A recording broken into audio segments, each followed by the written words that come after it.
explosion, call it what you want, but it was epic. Collision chaos in space. When Theia collided with Earth, all sorts of chaos ensued. The collision was so powerful that the outer layers of both planets were vaporized. Molten rock, metal and gas were thrown into space. Like confetti at a New Year's party.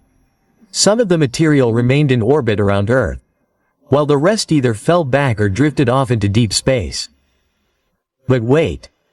Why didn't the Earth break up completely?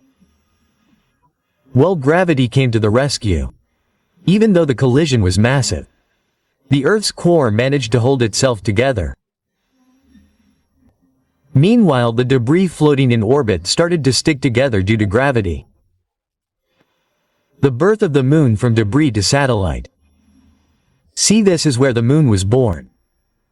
Over time, the pieces of debris in orbit slowly fused together, forming a large single object. Wow, a new satellite for Earth. In the beginning, the Moon was much closer to us. About 10 times closer than it is today. Can you imagine seeing a moon 10 times bigger in the sky? Talk about an Instagram-worthy sunset. But why does this story make sense? Why do scientists believe the giant impact hypothesis over other ideas? Great question. Let's figure it out. First, we have the Apollo missions. Do you remember those astronauts jumping around on the deck in their heavy suits? They brought up rocks, and you know what? The chemical composition of those rocks is similar to Earth's mantle. In fact, they are almost twins. This similarity suggests that the Moon formed from material thrown out during the collision. If the Moon had later been captured by Earth's gravity, it would probably have looked very different. More strange, less familiar. Second, computer models support the idea of a giant impact. When scientists simulate these ancient collisions, they consistently find results that are similar to what we see today. A moon made up mostly of Earth-like material and some extra thrown out by Theia. Finally, the Moon's orbit is tilted relative to Earth's equator, which is perfectly consistent with the idea of a giant sideways impact. If the Moon had formed peacefully alongside Earth, its orbit would probably have been different. Common questions about the giant impact hypothesis. Now we know what you're wondering.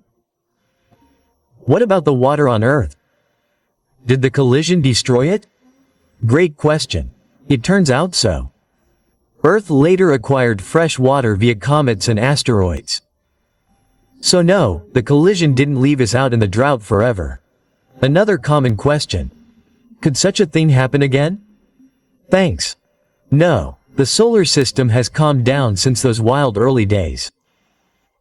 Most of the real objects have either collided with planets or been kicked out of the neighborhood entirely. One last thing. What happened to poor Theia? Well, she sacrificed herself to give us the Moon. Her remains are now part of the Earth and the Moon. That's in the poem somehow. Right? Okay. Why does it matter? You might be thinking, why should I care about a 4.5 billion-year-old accident? That's why understanding the origin of the Moon helps us understand Earth's history too. For example, the Moon stabilizes Earth's tilt. That gives us predictable seasons. Life as we know it might never have evolved. Also, studying events like giant impacts helps us understand how planets form and evolve. Not just in our solar system but throughout the universe. Every discovery gets us closer to answering humanity's biggest question. Are we alone? So the next time you look at the Moon, remember it's not just a random piece of rock. It's a piece of cosmic history created in fire and chaos billions of years ago. Thanks to Theia, we have a beautiful natural satellite that lights up our skies every night. And hey, if nothing else, you now have a great fun fact to impress friends at a party. Just say, did you know the moon was once part of the Earth? Trust us, they'll be impressed. In the meantime, don't forget to like, share and subscribe for more mind-changing science stories. Until next time, keep looking up to the sky.